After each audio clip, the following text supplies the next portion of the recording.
Now the question, of course, is how do we find out about the bottom? The first thing we have to do is to somehow find out what its shape is. And we do this by not by lowering a wire or measuring tape down to the bottom, nor by measuring it with radar, but by measuring it with underwater sound. I have here a tape made with a thing called an echo sounder.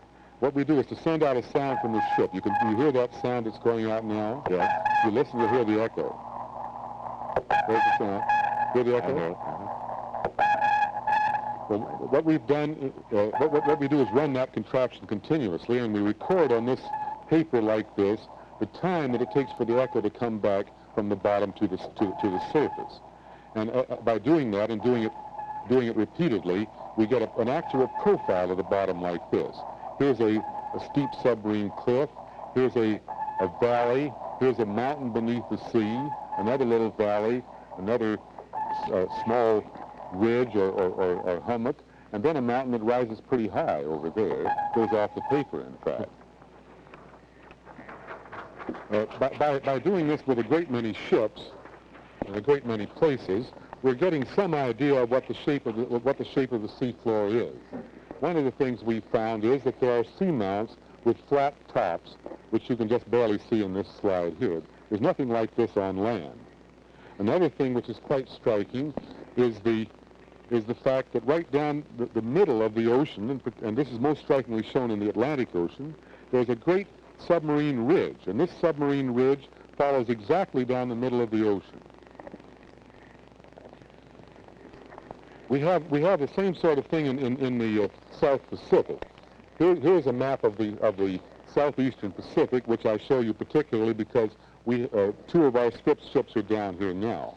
And inside these lines here is a great submarine ridge, very much like the ridge in the South Atlantic. Very little is known about this area. This is where the map makers put their labels. But nevertheless, we can say something about it. Here, for example, is Tahiti, which everybody would like to go to. Here's Pitcairn Island, which is where the mutineers on the Bounty played out their great tragedy, and where there are some descendants still living. By the way, one of the descendants of the Bounty mutineers is now working for the Scripps Institution as in our IGY program. Here is Easter Island, where there is where we find the mysterious stone statues made by an unknown civilization. Here is Juan Fernandez, where Robinson Crusoe, or where Alexander Selkirk, who was the original Robinson Crusoe, spent 30 years.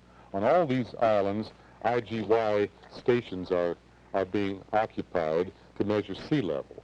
The route of our expedition, I'll draw it on here. We're spending quite a bit of time in this Marquesas, or rather in this area called the Low or Dangerous Islands. Then putting into Tahiti. The reason we're interested in this, of course, is because it is a ridge with a lot of atolls on top, and we may get some idea of the history of the ocean by studying this very carefully. Then we're making a great track down here just as far south as we can get for several thousand miles across this great ridge, which, by the way, is called the Albatross Plateau, and into Valparaiso by Christmas time. Then we're going to explore this area near shore, and you'll notice the contours are packed quite closely together here. This is the deepest part of the ocean. Surprisingly enough, the deepest parts of the ocean are not in the middle, but quite near shore. Here we have a very narrow and long gashes, which are called trenches. And here is an example of a trench off Central America. Here's Nicaragua and the lake, the great Nicaraguan lake, the flat shelf extending out from shore, and then the trench or gash, which we call the Middle America Trench, plunging down into the abyss, rising again into the rather rough topography offshore. The question, of course, is why do these ridges and these trenches exist? This is one of the things we're trying to look for on our expedition. By the way, here is one of our ships. This is the Horizon. The other is the Spencer F. Baird, which are taking part in this expedition to the Southeast Pacific. One of the things we try to do is to measure the temperature or rather the amount of heat which is coming from the interior of the Earth, because we think that the trenches and the ridges, that the whole shape of the seafloor must be formed by forces acting deep within the Earth. We measure the temperature at 2 points with this contraption here, and at the same time we get a sample of the bottom mud with this great pipe which we stick into the bottom. We get a sample or a core about 30 feet long.